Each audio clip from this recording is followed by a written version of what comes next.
Hey there, I'm back with another Internet Cello Society response video, and I've tried everything I can with the lighting, but this is the best I'm gonna do, and I'm just gonna have like glare on my glasses, but that's not the most important part anyway, so just like ignore this anyway. And this is in response to a question I've seen just over and over. It's kind of like the second most common thing aside from like, what's the best hard cello case? Or is this a Strad? Right, those posts. And that is, I see people ask like, what's the best scale book? And the thing I want to really focus on here is that there's a number of great scale books, but it doesn't matter which one you have unless you're practicing, unless you're really using it for all it's worth. And I am a notorious like scale dodger. Like now I love scales. Scales and etudes are like my jam. But as a small Emily, I was definitely like, oh, I can't find my Klengel book. And it was like in the wood pile with my metronome, actually. I used to hide it up there. Anyway, so now brass tacks, I think there's a bunch of really good scale books. But I think Klengel 1 and 2, and then the Galamian Jensen book, those two I really feel like you'll have your bases covered. That's not to say that there aren't other good ones, but those are the ones that I learned from. And the deeper I go into them, actually, the more I continue to feel like I improve on the instrument. So here's the thing. Scales are not something that we learn to get good at scales. Scales are a vehicle for improving your facility on the instrument. Same thing with etudes. So I'm not playing D major to get like really good at the scale of D major, but rather I am trying to improve my tone and extensions and playing while relaxed and my sense of pitch. And for instance, I see a lot of people, even my own students, especially my younger students, they play their scales quickly and with no attention to tone. And so what they're getting is about 1/3 of what that scale is worth. So for instance, if I'm just gonna play the first couple notes of a scale, we'll do E flat, 'cause it's my favorite key. All right, so like a lot of students will just be like, okay, hey, hi, how you been this week? Let me hear your scale. And they'll do this without even thinking.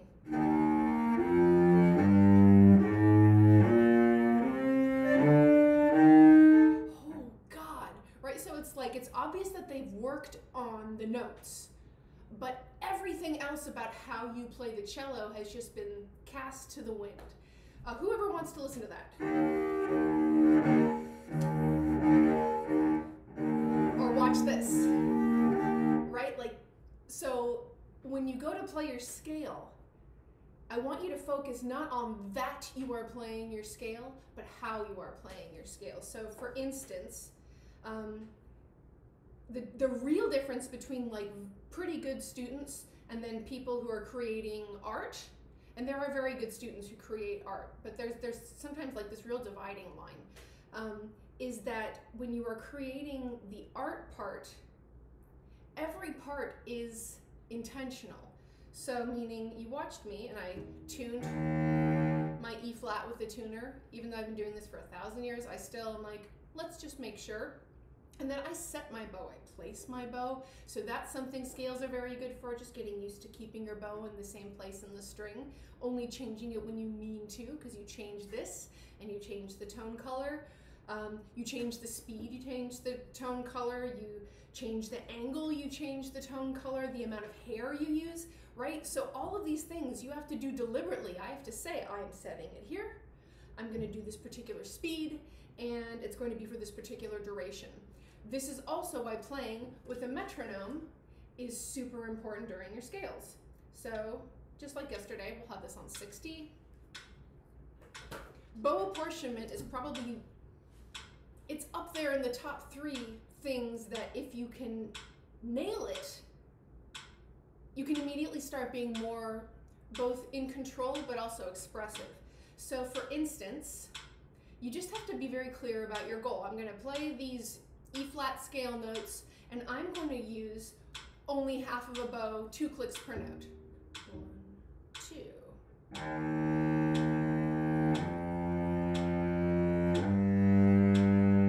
Fabulous. I'm going to use only a half a bow, but we're going to do 3 clicks.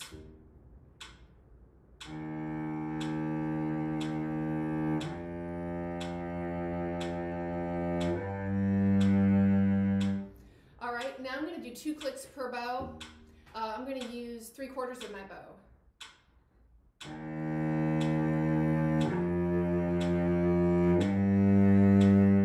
Do you see how the tone changes? So going through and showing me, hey, look, I can play the notes of the scale, is just like ordering a cake and all you get is the icing. It has very little to do with how well you play the cello, because this is just a demonstration of academic knowledge. So congratulations to you. But if we were after just that kind of thing, we would play the piano, right? I can just manufacture these notes, right? But what we're doing is we're playing an instrument that requires us to manufacture the sound, the quality of the sound. Now granted, advanced pianists, of course, know all about tone, color, and touch, but all I'm saying is the cello has this kind of, actually the cello, all these other instruments have this added burden that we are responsible for and can fall victim to all of the other variables that go into making your sound. Also, scales are great for working out bad habits. So I used to be like a super pronator, so I used to kind of be back like this, especially on extensions. Used to be a super gripper, so like my thumb would apply a lot of like counter pressure on my left hand. Also, it's a great way to work out kinks in the bow technique, right? So if you're working on looseness through the bow, or you're working on, not having a decrescendo as you come to the tip, or getting good at dotted rhythms, things like that. Aside from open strings and playing a single note, scales are the most simple yet kind of mimicking the real world situations we find ourselves in pieces, to trying on these techniques and getting really good at them. Because once you're into your etude, or God forbid your piece, you are already like way too busy with everything else, right? You've got like notes and intervals and expression and different bowings and different expectations and dynamic levels, whereas a scale you can say, well look, I'm going to control for all of those factors. It's every single note's going to be single, or every single note's going to be slurred, slurring two. Everything's going to be a mezzo forte, or I'm just going to crescendo on every note and decrescendo on the next note, stuff like that. You can work on these individual skills without being so under fire like you are in pieces. And that really is another thing. This is one of the reasons actually why we sometimes caution entry-level players from playing pieces that are too, I don't want to say too hard for them, but where their technique hasn't fully formed, and so like they're just going to kind of, you can kind of like train wreck your way through something. I weigh these, and it's really on a student by student basis, because I definitely did that, right? I bought the Haydn C major concerto when I was 10. I bought it. My parents bought it when I was about 10. I obviously did not have the technique to play it at that point. I had only been playing for a couple years, and so I kind of played this like really ghastly, overwrought version of it, but it was an expression of my enthusiasm for the instrument. And so there's that. But when you get into adult beginners who have enough discipline and enough time to really devote to trying to play something like that, and I notice this a lot with the Bach suites, because it's kind of the reason why a lot of people get into it. What ends up happening is you turn the suites into an etude, because you're turning them into the proving ground for a brand new technique. And while I am not somebody who says, no, you're not up to that piece, you should not play that, you should leave it to the professionals.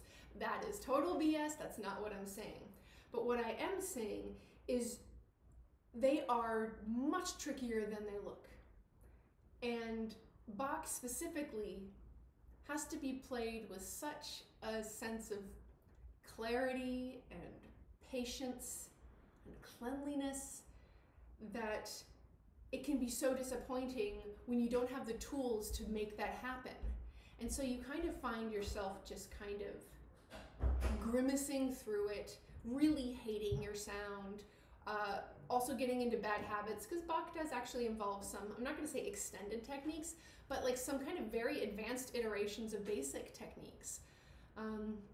So the benefit of scales is that you can work on these things, how exactly your hands have bearing on the instrument, you know, intonation, tone, beginning, middle, ends of notes, stuff like that. That's where you can really solve all of those problems without the need to be totally in love with what you're playing. And you can love the process, oh, I'm getting better, but like, you know, you don't want to imbue these beautiful things like Bach suites with the labors of introductory technique. And then one other thing I want to posit here is in terms of pitch. Scales are really, really good for learning the distances between notes. And I know that sounds like, hey, Captain Obvious checking in. But practicing, you know, with your tuner or against a drone, against an open string. I don't know if you guys are reading Hans's Cello Mind book, but there's a lot about like tempering your pitch and how we kind of flavor notes a little bit differently depending on the context. But if you are not using your scales to learn the actual real distances between notes and kind of make mental notes about what your tendencies are, you're just not getting everything you can out of them. What do I mean? Okay, so I'm going to show you one of the most common habits of like everybody, including myself. This is what my hand would do if I wasn't like super disciplined about it.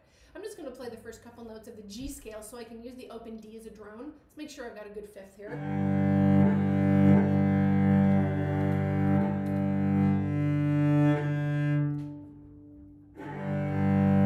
Okay, so we've got this.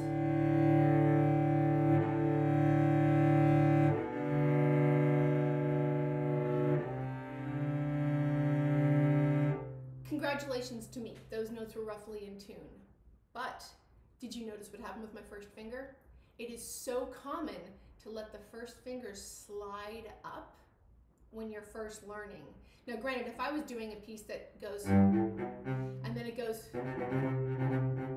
of course I could just relax one because I'm not going to be using it.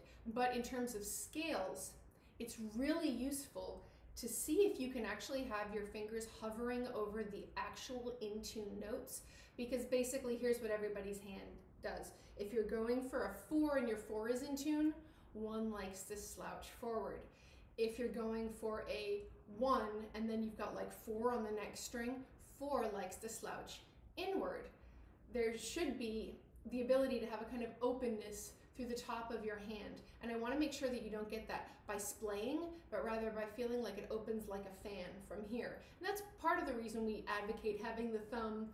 There's different schools of thought, but you know, somewhere between 1 and 2 or 2 and 3. And I'm of the school of thought, by the way, where it kind of moves. Leonard Rose talked about tripoding the fingers, right? So that the thumb serves at the behest of the rest of the hand. Hey buddy, how can I be supportive? How can I make you more flexible? So when your thumb comes towards the inner part of the hand as opposed to kind of posting out over here by first finger, where a lot of people will kind of naturally have their thumb, which is fine for violin sometimes, great for electric guitar. For cello, not so much. Anyway, but the hand can actually be a lot more flexible with that thumb just kind of coming more towards the palm of the hand. That's a thing to think about. Anyway, so when I'm practicing with this drone, and if I'm really trying to get to know the instrument and the spaces between the notes, I'm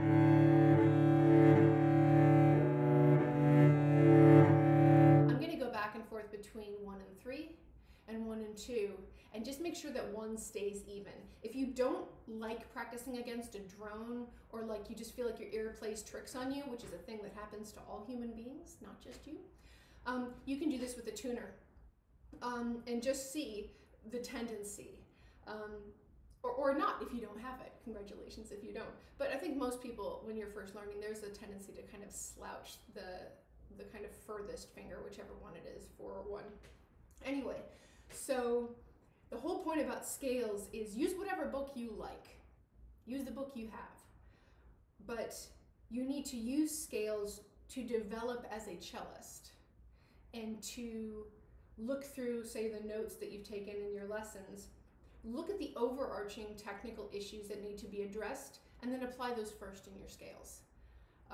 And then once you've got that going, then that's where things like etudes, and also I do really love that Kleingel's second book of technical exercises, just because it's basically like scales but a little meaner. But it's still a lot of stepwise motion, or maybe you get some arpeggiated motion, but it still really has to do a lot with what are the spaces between the fingers. When you shift, is it a half step or a whole step? Again, those are things that are really common mistakes, right? You see that the note is written as a C on the page, and you play it as a C, and you've forgotten that it's a C sharp in the key, stuff like that. Anyway, so making sure that you use scales for what they are for. Nobody really cares about learning the scale to be good at the scale. But if you're good at the scale, it signifies that you are learning the cello. And that is what being a student is all about.